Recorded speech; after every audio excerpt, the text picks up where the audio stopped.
ভাত নামিয়ে আলু ভাজছি, আর এদিকে সর্ষে শাক, বাড়িরই সর্ষে শাক, এই সর্ষে শাক দিয়ে পিঠালি করব। আর এদিকে ডাল সিদ্ধ বসিয়ে দিয়েছি। আলুটা আগে ভেজে নিলাম, আলু ভাজা দিয়ে আমার ছেলে ভাত খেয়ে স্কুলে যাবে। তো বললো যে মা আমি আলু ভাজা দিয়ে খেয়ে চলে যাচ্ছি, তাড়াতাড়ি হয়ে গেছে, আজকে একটু দেরি হয়ে গেছে রান্না বসাতে।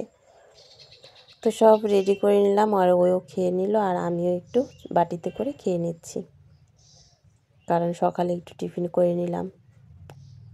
সব সারবো, চান পুজো করবো, তারপরে খাওয়া দাওয়া, সেই জন্য আমিও একটু খেয়ে নিলাম। তারপর রান্নাঘর সব মুছে টুছে নিচ্ছি। রান্নার পরেও জানো তো কত কাজ থাকে। থালা বাসনগুলো বের করে মাজতে মাজতে দেখি জল এসে গেছে। তো সব জায়গায় জল টল ভরে নিলাম, তারপরে চান পুজো করে নিলাম।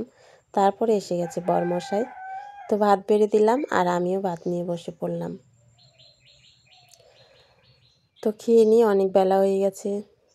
তো আজ এই পর্যন্তই, টাটা বন্ধুরা, ভালো থেকো, সুস্থ থেকো তোমরা।